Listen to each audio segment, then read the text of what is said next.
Welcome, chess prodigies, to another edition of Chess Openings Explained out of our system.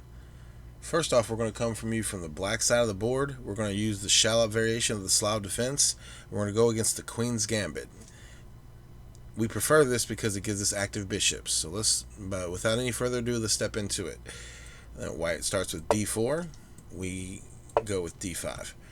And this symmetry gives White everything he wants. It gets him excited about this move right here, which is c4, hoping that we exchange here. That is the Queen's Gambit accepted, and to be honest with you, the ECO and everything that I've seen, all the percentages on every database has said about 90% of the games are won by White if you accept the Gambit. So we don't accept the Gambit. Our move here, the best move possible, is most likely c6.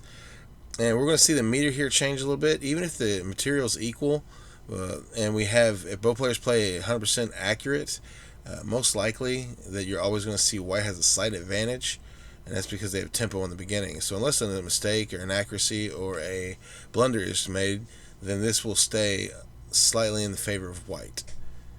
So without further ado, here we go. Knight to c3. In which we even open this all up just so we can keep this bishop active. Because had we gone the other way, this bishop would be closed in already. This one still has a chance to get activated.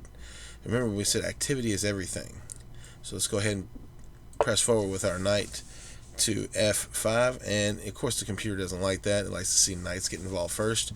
But what we avoid with this move is if we would have came with the knight to f6, then the bishop could come down and pin. Alright, in which we would have to prepare our knight right here that's on g8 to d7, which thus blocks in the bishop that we tried originally to create activity with. So we go ahead and get the bishop out, and White presses the pawn to e3. This also controls this file, and if you look at our triangle system, when the bishop goes to d3 and the queen to c2, that can be real deadly. Even if we had to trade off the two light square bishops, that would actually be a favor for black.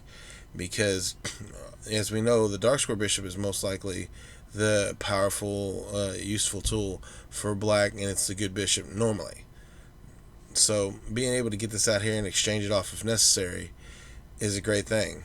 Also, we have a lot more ideas that come out of this opening. We can't currently use them because the pawn here on c6, but if our knight was to be able to come out to here and swing, we would have almost like a fried liver scenario that would come out of this. So be on the lookout for the ability to combine your openings, use some of the potential ideas out of them, and pull them together. But for now, this is just how we set up the Schallop variation of the Slav defense and its effectiveness. So after we see that the pawn comes to e3, we have the ability, since the bishop is now blocked in, go ahead and swing out our knight. This puts a little added defender on d5. We have 2, and they have 2. We have these 2 here. We don't have to use the queen for that defense. And that's important because getting the queen out early, as we've seen in many situations, they can be harassed quite a bit and allow the other side to develop faster and get more active pieces. And activity is everything. If we can stay active, we'll do better. Knight to f3. Now, we could close up this triangle right here and creating an active bishop. Or we could swing our knight in right here, and it gives the threat to push every file right now. So it really depends on your style, which way you want to go. We'll just say for argument's sake, because we don't really want this knight to drop in here, which is really annoying if he does that unabated or what forth. And it wouldn't matter if you put your knight here or knight here or not. You could get this pawn push and put a bishop and have 2 pieces on that square. So in this situation, let's go ahead and complete our triangle, and let's go ahead and see that White would then make the more passive move of pushing the bishop on e2, in which we could move our knight right here on d7, and White would castle. Black moves the bishop to d6. Now be careful. The pawn push here, the pawn push creates a situation where you're going to have to fall back. If the queen was to swing out, you have the ability to bring your queen out to b6 and defend. And even if they recapture, it just gives you more leverage toward the center, As you're coming toward the center, you have more pieces to limit this knight real quick.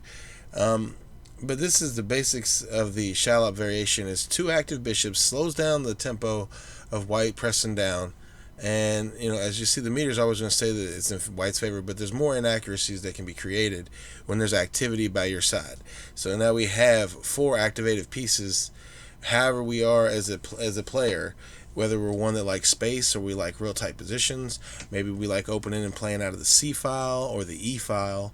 This opening here gives you all that, because you could press this and you have the bishop and the knight that can take here on E5.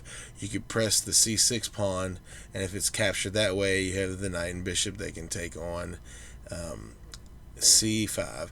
And as well as you have active lines every direction you go.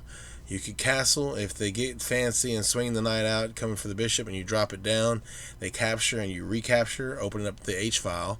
You could then set the queen on C7, castle this way, stack your rooks, possibility of a sack to get in here, swinging your knight out. Your bishops are all eyeing that way with the queen. It would be amazing to see. But as you see, once we have done this, we are almost at a complete even game. You have activity, you have purpose, you have all the things you need in order to be successful against the Queen's Gambit. And this is the Schallop variation of the Slav defense. Thank you for taking time to view the video. And please give me comments and concerns and let me know what you thought. Also give me information and feedback. What will you think would happen in this scenario, that scenario, where we can talk about it. An active discussion is what will make us better chess players. The only way we're going to be winners is if we're critically thinking and questioning everything. We cannot win and we cannot do better at what we're doing if we sit in silence. It can't just be one way, you guys. I need you to challenge my thought process on this. Challenge yourselves. Challenge each other. The only way to the top of the mountain is we got to do the work. All right, you guys, thank you. Take it easy and enjoy the rest of your week. And be on the lookout for new videos.